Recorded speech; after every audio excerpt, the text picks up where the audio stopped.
Welcome, welcome, welcome. And you know what, folks? It is actually just really kind of starting to settle in. It's starting to set in right now, and I get a bit of a deflated feeling. I was excited to see who the Mets would get, who they would trade, potentially what top prospects they would bring back for Verlander, Scherzer, if they would trade Rayleigh, what type of team we would get, who we could potentially get future superstar wise. But right now, after hearing what Max Scherzer said, after seeing Justin Verlander go to the Houston Astros, after seeing the Mets lose last night to the Kansas City Royals, I'm going to be honest. I'm getting a bit of a deflated feeling. I really am. And I'm going to have to kind of like change into, the next type of mode. But it's going to start to sink in that we're not going to be good for quite some time now. And we're going to be watching our young players. We're going to be watching our young talent develop, but it's going to be a very different feeling than what we expected. And I really hope that Alvarez gets 35, 40 home runs so we have something to root about. Pete Alonso catches flame. And who knows? Magical things happen. Guys who we don't expect to come up, they step up. And imagine that. Imagine our team somehow finds a way these last 2 months to go on that amazing run, and we were able to capture all these prospects. And we are going to go over all the grades of all the trades. And I have a final grade. I have a final grade for Billy Epler, and I have a final grade for Steve Cohen.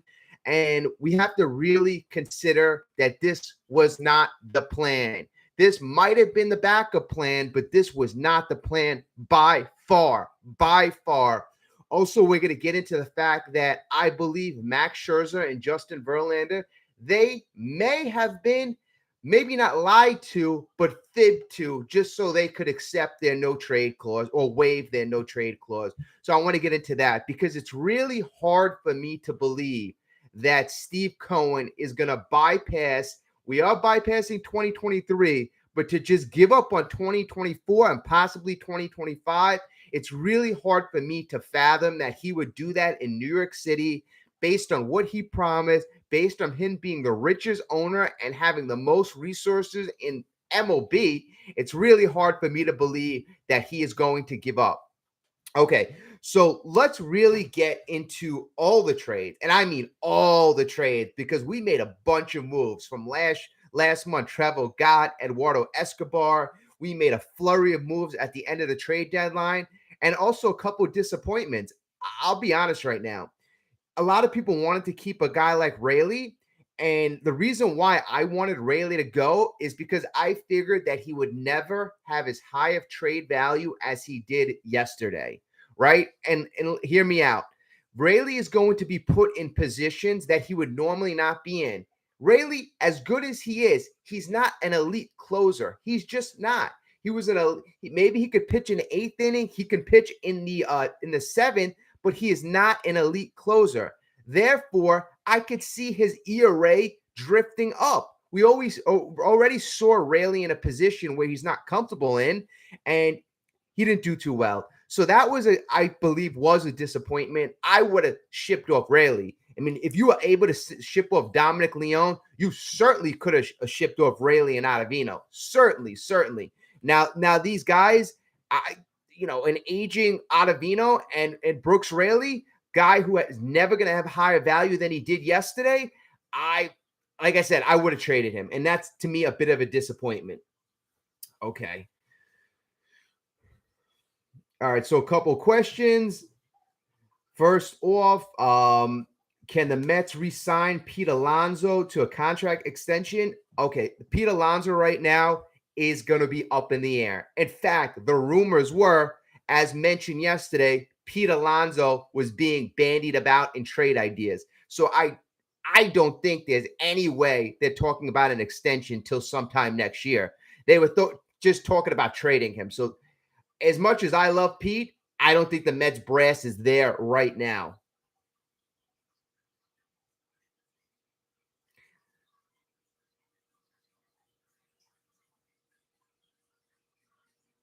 Yeah, as far as buying over the offseason, that's where I'm a bit confused.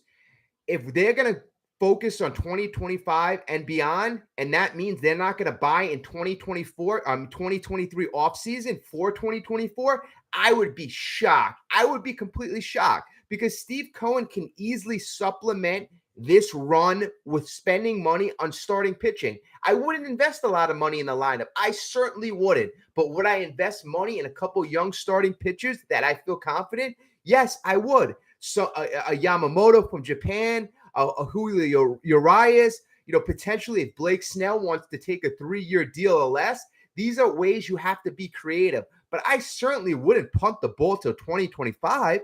Think of it. Citi Field is going to be a ghost town, yeah, it's fun watching the young prospects develop, but it's not going to be exciting. It's never exciting to lose 100 games. It's never exciting to lose 90 something games. It's just not. We don't want to be a bottom of the barrel team. We want to be a good middle of the pack team until we get great. I was hoping that if we retooled by next year, that's all it would take. If you did it right, if you traded Verlander, if you traded Scherzer, if you traded Robertson, and you get a good return back, next year we could be good. We could be good. But it really looks like the Mets got a lot of really young guys. Besides Acuna, who's going to be up next year, they've got no pitching back, absolutely no really solid pitching to help them next year, which I was a bit surprised at. But it just shows you how rare pitching is, how rare it is.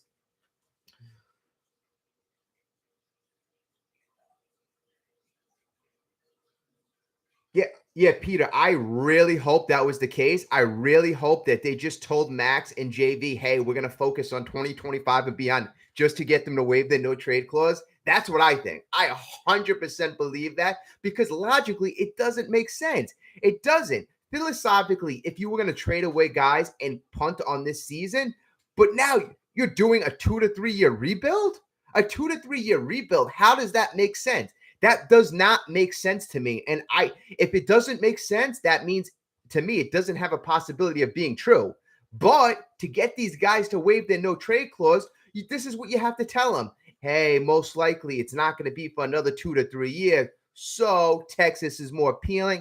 And you got to see, they sent these guys to really places where it was appealing. Texas, first place Texas Rangers, Houston Astros. That's where JV won 2 World Series championships. So I got to say, they did right by these players. They enticed them to come here with a lot of money. And now they said, hey, you know what? It wasn't working out. I know we promised you we'd be going for a World Series, but no worries. We're going to get you to pick wherever you want to go. You're going to be sent to a contender. You're going to be able to compete, vie for that World Series. So technically, yes, things didn't work out, but we didn't really go against our promise because you still get to compete for a World Series. Just it's going to be elsewhere.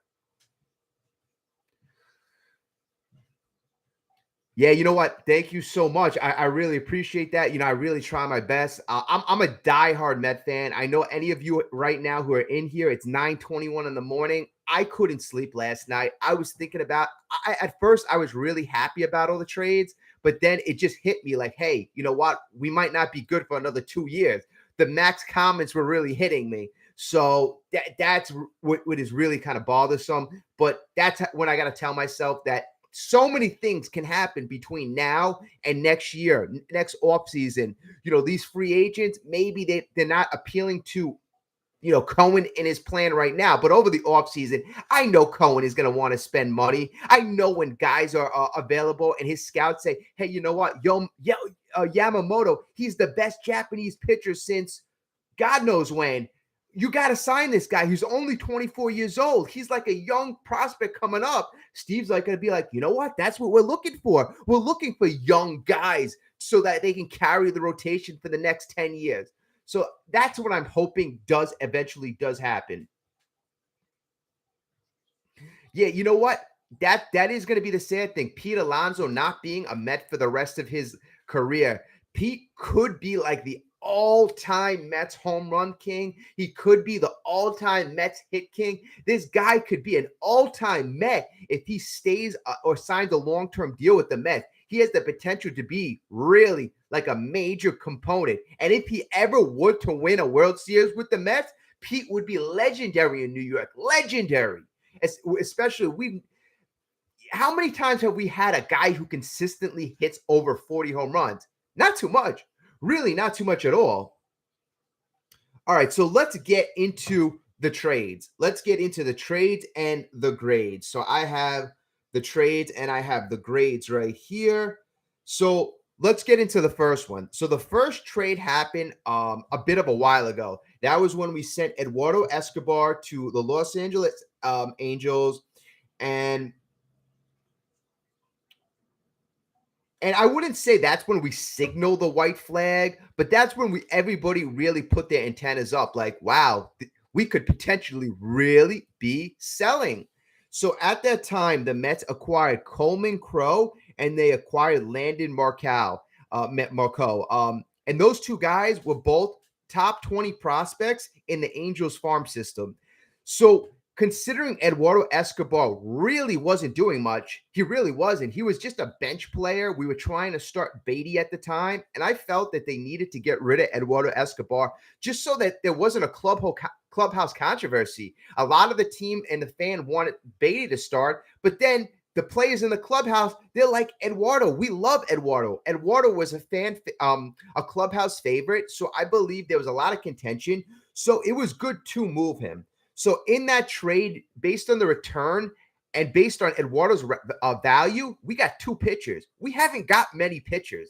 So I gave that trade a B. I gave it a B because we ended up getting two pitchers, and they're not world beaters, but they're basically lottery tickets. They're guys who have some potential. Coleman Crowe was a guy who was having a good season. He did get hurt this year, but he's got decent upside. But for Eduardo Escobar, you really can't ask for much. You can't really accept much. So I'm going to give him a B for that trade. Yeah, I mean, that's actually a very, very, very good point. Look at it. All the teams that spent like drunken sailors, the Yankees, the Mets, the Padres, and we've seen it in the past. The Yankees spending a lot of money. These teams aren't doing well. They're not at the top of the league. The Mets last year, when they won 101 games, it seems like that was an anomaly. It seems like that's not really a trend. If you spend all that money and you put Band-Aids on problems, it's not going to be a solution for the future.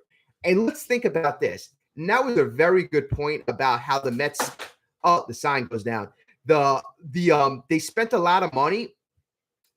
When Steve Cohen took over this team 3 years ago, the Mets were in a terrible situation. Jacob deGrom's contract was coming up. They were deciphering if they were going to sign guys like Michael Conforto. They were in a whole different ball game. They had no farm system, and Steve Cohen automatically had to inject a lot of money. Our payroll was about $140 million 3 years ago. So we chose, are we going to break things down 3 years ago, or are we going to actually just start injecting a whole crap load of money into this team? We did. We injected a crap load of money. We acquired Francisco Lindor. We gave him $341 million. But in doing so, the payroll shot up astronomically. Then signing guys like Starling Marte, signing guys like Eduardo Escobar, Mark Canha to these contracts, it really kept elevating the payroll. Then when we had to re-sign our own guys this year just to stay where we were, like Nimmo, like Diaz, we didn't really get much better this year. We didn't add. All we did was stay where we were. And by staying where we were, the payroll had to go up to $360 million. So I knew that this strategy was never going to be sustainable. It was never going to be sustainable. But if we would have took our beating 3 years ago when Steve Cohen took over this franchise, I think we would have been in a whole hell of a different situation right now. Really. But it is what it is, and this is where we find ourselves. Yeah, you know what? You know what? I'm content with the moves, but I'm still sad. I'm sad that we're gonna stink. We're basically gonna stink for a while. I hope that we're not. I hope that miraculously we're gonna have a good team. But it's just that traditionally, when you sell off all your top echelon players, you don't get better, you get worse. So I'm hoping that the young guns, Francisco Alvarez, Brett Beatty, Ronnie Mauricio, Pete Alonso, Brandon Nimmo, I'm hoping that core could say, hey, you know what? Forget who's not on the team anymore. This is our core right now. This is who we're going to go to war with, and we're going to be good no matter what. We don't care who we play each and every day. We're going to put our best foot forward, and we're still going to be competitive each and every day. I hope that's going to be the case. Plus, getting the prospects for next year, maybe this is going to turn out to be one of the best things the Mets ever did. I really hope that's going to be the case.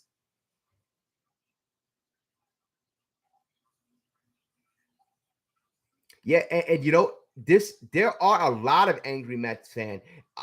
I had a couple texts last night from a couple diehard Mets fans. They work at Shea Stadium. They work at Citi Field, and one of the texts I got, as soon as Verlander got traded, he goes to me, I am never ever watching the Mets for the rest of the season. It is done. And I go to him, I'm like, how much value did Verlander actually have on the team that was selling? How much? If you can get all these two decent prospects for a 40-year-old who can potentially get hurt tomorrow, who you're paying $43 million. I know it's sad, but if you're not playing for a World Series championship, you're getting value back. It may turn out not to be the best value. It may turn out to be a steal. We don't know right now. We know we got the Astros' number one prospect, and most likely the gentleman that they got, their second guy, is going to be their number two prospect, and that's the prospect who I personally like a bit better. And that was actually one of the highest trade grades that I gave. Okay. Yeah, Shohei Ohtani to the Mets, to me right now, it seems like a pipe dream. It seems like a pipe dream. I can't see Steve Cohen just bowing his head and saying, hey, I'm not going for it. But right now, it seems like a pipe dream. Shohei Ohtani says he wants to go to a winner. He says he wants to play on the West Coast. What in the world would make him want to play for the New York Mets? I hope to God he wants to play for the New York Mets. To get a guy like that in the lineup, to get a guy like that in the rotation, all the hoopla that would come along with Shohei Ohtani, that would automatically inject so much life into this fan base. I would love it. I would love it. And in business sense, how much marketing dollars he would bring to the team and to the franchise, that would be an insane move by Steve Cohen. I would automatically, the fan base would automatically go crazy. They would forget about trading Verlander and Scherzer. They would forget about the 2023 collapse, and automatically we'd be focused on the 2024 season and beyond. The Shohei Ohtani signing, if that were to happen, and I know it's got a very low likelihood, but that would erase all the troubles of 2023 by far, by far.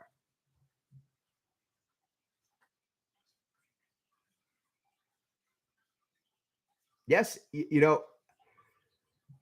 Meet the Mets, you make actually a lot of good, solid points. We still have a core intact. A lot of those guys were free agents at the end of this season. They were rentals. So going forward, they don't have much value. So to get anything really of value for them was good. I mean, my first inclination when we traded Robertson, I'm like, we didn't get enough back. We didn't get enough back. We didn't wait to the trade deadline. He was the best closer on the market. We should have got more. But the more research I'm doing, and I know we have a lot of these Mets experts, they're saying that the guy, I believe Vargas, we got, he's a guy with a lot of upside. He's a high contact, high on base. He's a kid. He's a young second baseman. He's been developing very nicely over the last year. Based on his upside, it seems like we got a good player in return for Robertson, who is a 38-year-old pitcher and a free agent next year. So maybe we can't be too upset. And but I still would have used Robertson a little more leverage and held him out till Monday night, Tuesday, because I think there could have been a bidding war over Robertson. Absolutely, Daniel. Absolutely. Ronnie Mauricio, I don't know what's going on with him in the minor league, but he needs to be up here ASAP. In terms of numbers, he is dominating in the minor leagues right now. Dominating. He's a guy I want to see a switch hitting 6'3". He's 6'3", 220 pounds. This guy I want to see in the major leagues ASAP, ASAP. Let's see what this guy could do. I mean, imagine this. Imagine this going forward into 2023. We'll still have Brandon Nimmo, right? So Brandon is developing power. He's just a very solid all-around player, high on base. Pete Alonso gets his stuff together. He's going to be a 40 to 45 home run guy. Hopefully, Francisco Lindor, he's going to be consistent. He's always been a high WAR, good defensive guy. We're going to have Francisco Alvarez, who could potentially punch 30 home runs. If Ronnie Mauricio comes in and he's something great, Brett Beatty gets his crap together, Acuna comes up. One of these outfielders that we got from Houston comes up at the end of next year, whether it be Gilbert or the other gentleman. I mean, we have potentially a very good lineup. It's pitching we need for 2024 and beyond. Yes, the arms, and I've said this in past videos, we should bring up some of the arms. Just the number one arm who I want to see the Mets bring up for this coming September is Blade Tidwell. He was our, I believe he was drafted last year in the second round. He was our 54th pick. He's a young, promising arm. He's a guy who's been doing very decent in the minor leagues this year. I would definitely want to bring him up. He's our number one pitching prospect as of right now. I definitely want to see what Blade Tidwell could do this year, because who the heck knows? If he has a dominant September, he's a guy who could be in the rotation next year. That way, you don't have to buy 2 or 3 pitching free agents. Maybe you got to buy 1 or 2. So I absolutely agree. We need to bring up some of these pitching prospects who have some type of upside. And I just want to look one thing up.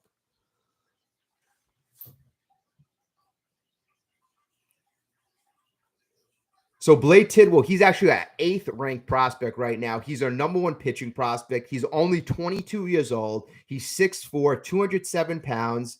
His fastball, he has a 60 grade on his fastball. So yeah, he's got a really good fastball, curve 50, slider. He's got a good slider. His slider is 60. He's an overall 50. Okay, and he throws 96 miles per hour with good movement. They said he could throw as high as 98 miles per hour. So he's a pitcher that I would want to see this September. His numbers in the minor league right now are very decent. He's got in 17 games, he's 8-3. He's 8-3 in 17 games. Hold on one moment.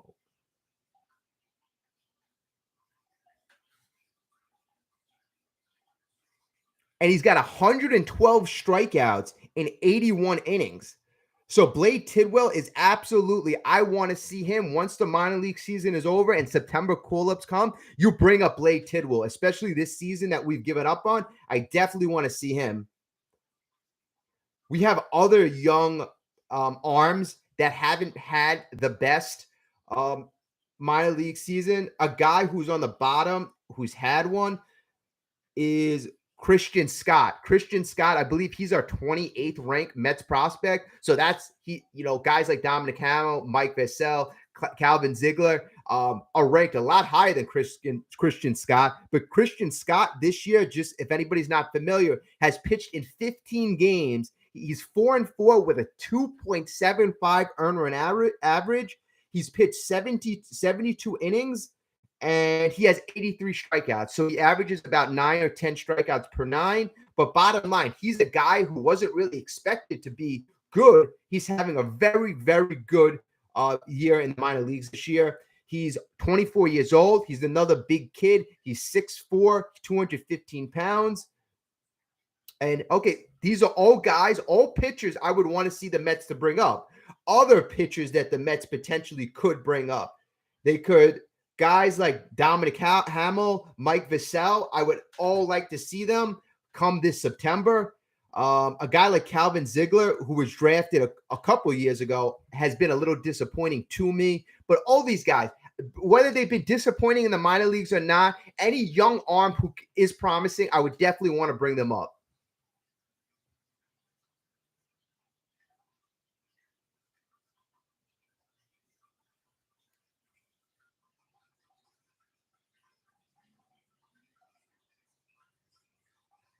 Yep.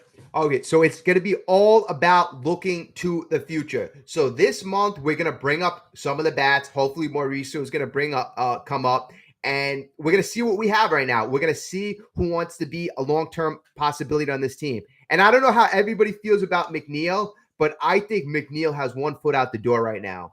I believe he does have one foot out the door, and I believe Pete's relationship with Max Scherzer and some of the other guys who are kind of like failing or not being a solution, I think that had the Mets brass looking at Pete with one eye closed saying, hey, you know what? Maybe this is not the guy to give $200 million to. If he's not being a leader, if he's siding with guys who are basically not the solution, but basically the problem, maybe he's not going to be our leader going forward.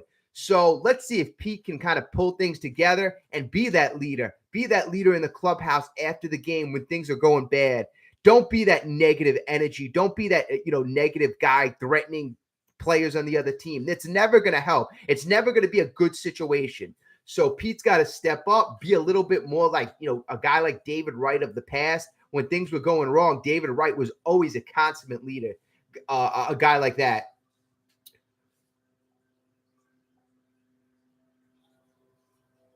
But Jeff McNeil, and I wanted to trade Jeff McNeil at this trade deadline because I figured his value was going to be at its ultimate highest, but because I felt he would only be getting worse.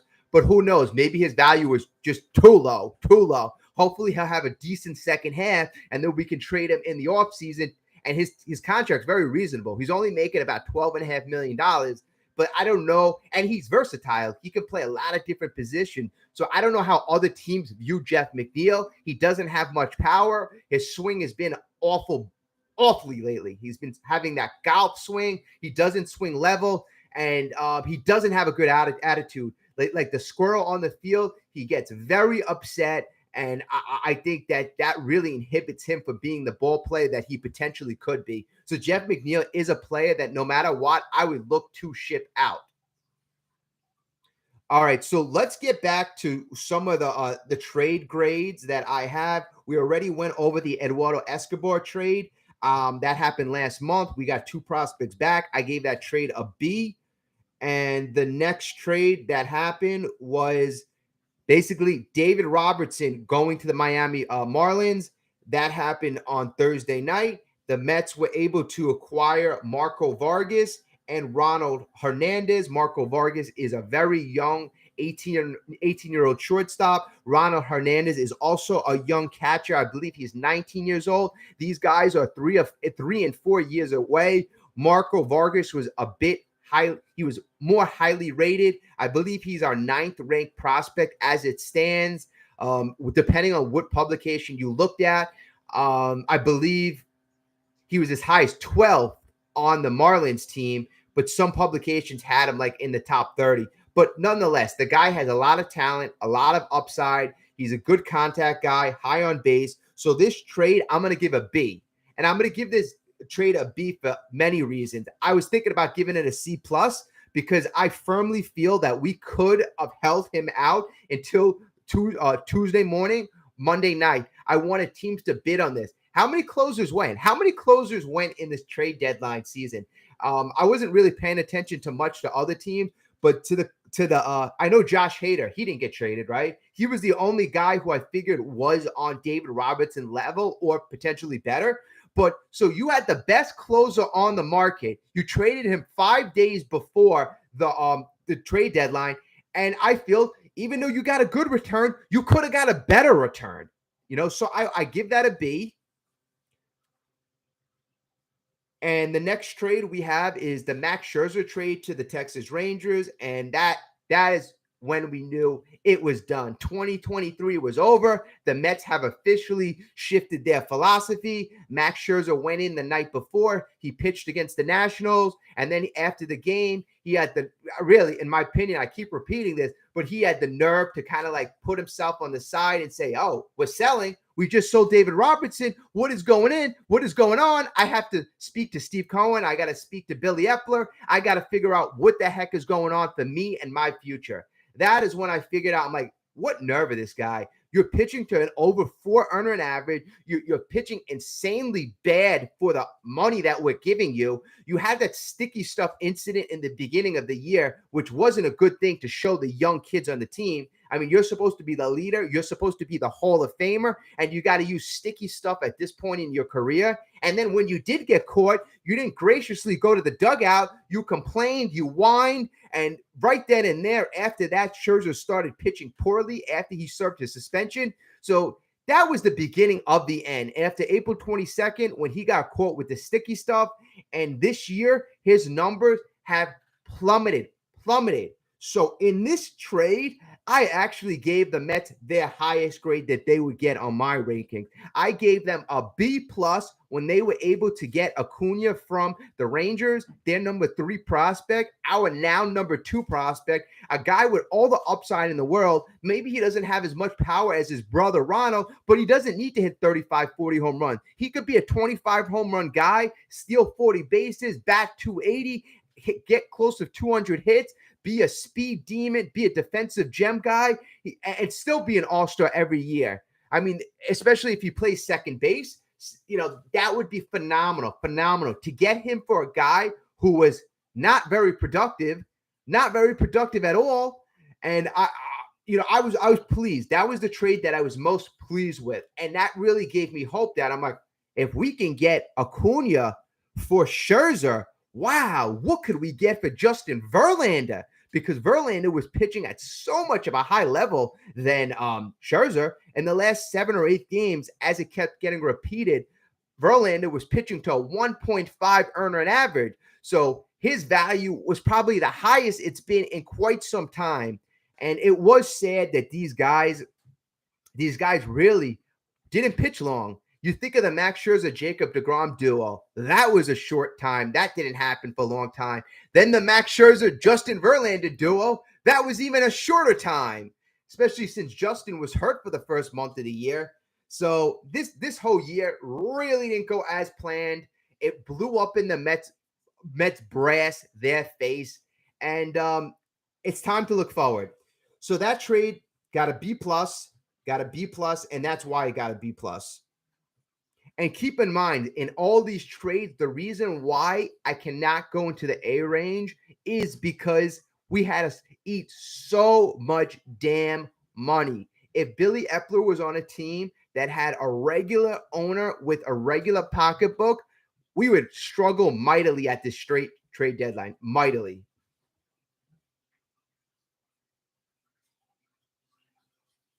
Yeah, Diamondbacks acquired Paul Sewald from the Mariners, but Paul Sewald is, in my opinion, not of the level.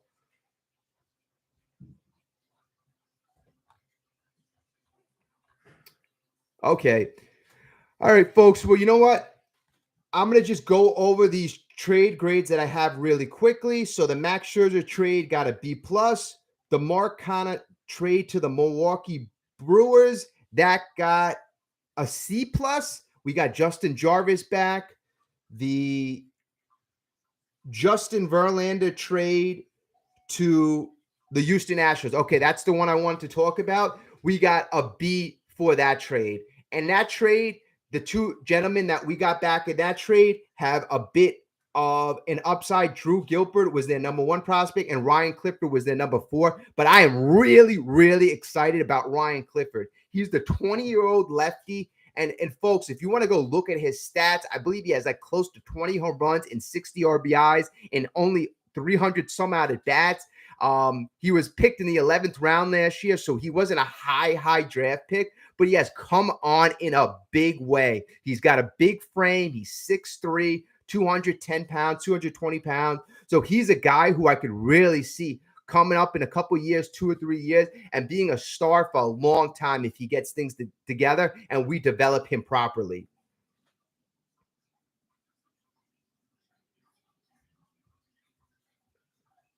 Tommy Pham to the Arizona Diamondbacks. Tommy Pham was traded for a 17-year-old Jeremy Rodriguez. I gave this trade a C+. The lowest grade that the second lowest grade that I gave is because Tommy Pham Rodriguez is about 6 or 7 years away. So there's really no way for me to evaluate a 17-year-old.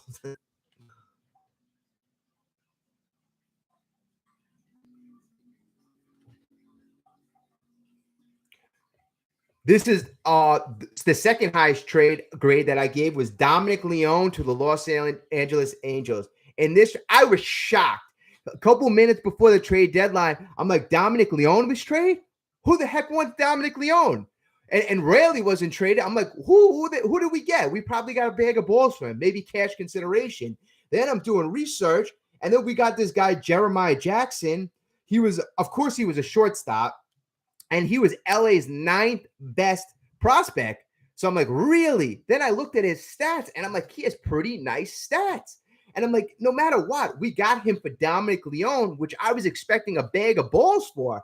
So I'm like, I got to give Billy credit for that. The Angels must have been desperate. They must have said, all right, we'll give you this guy 2 minutes before the trade deadline. Here, we'll take Leone. They probably wanted Raley, but they got Leone. Or maybe they thought they were getting Raley. Something doesn't seem right with that trade. So that trade gets a B+. One of the highest grades I'm giving. Phil Bickford and Adam Kolarek to the New York Mets from the Dodgers. We got 2 relievers for cash considerations. Those guys are just like middling relievers, nothing special. All we did was give up cash. So that was a C+ transaction. Uh-oh, the flag's going. Yeah, if anybody wonders, the reason why this flag goes is I can't put tax on my wall. I'm actually at a place where I'm going to be out in 2 months. So we're going to see a completely different setup, and I'm going to be in my own place. I'm currently renting, and they don't want anything in the wall.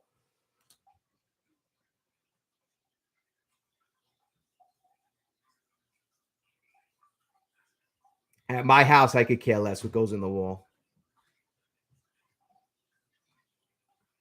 All right, and the last trade is going to be Trevor Gott to the New York Mets, and that trade got a D+ because we've seen Trevor Gott, and he's basically, I know it was a salary exchange, kind of salary dump, but we were looking to get a bit of value, maybe a hidden gem, but Trevor Gott is nothing like a hidden gem.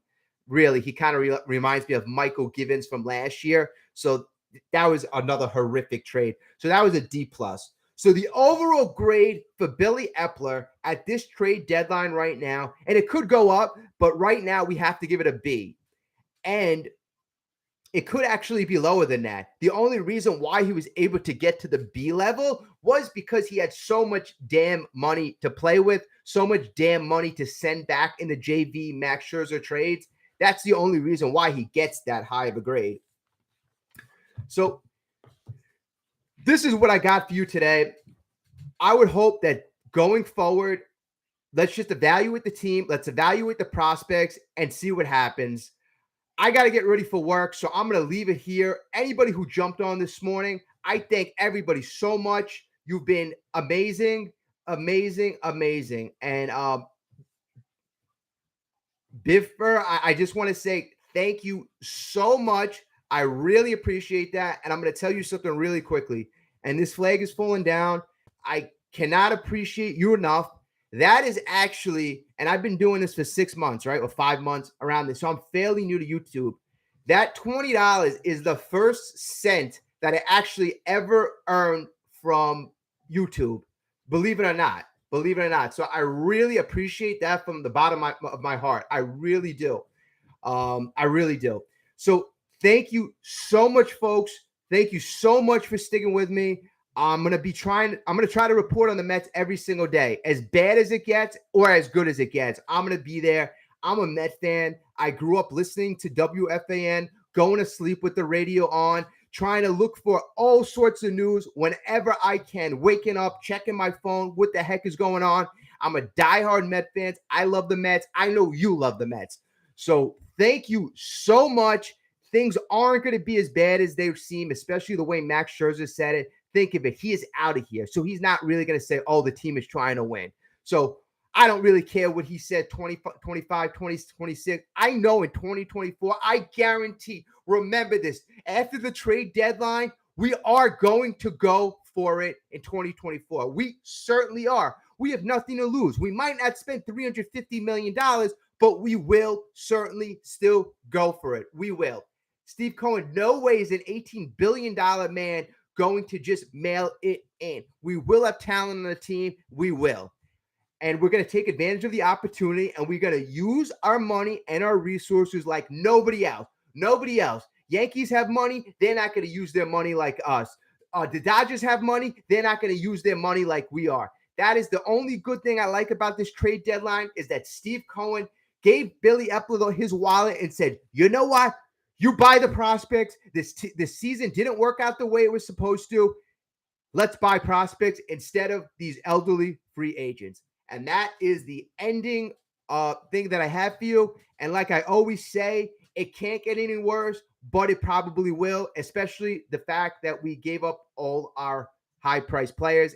But that is a good thing, too. I don't want to play 40-year-old men anymore. Thank you so much. I appreciate you being here. Have a great day. Thank you again. Can't thank you enough. Later.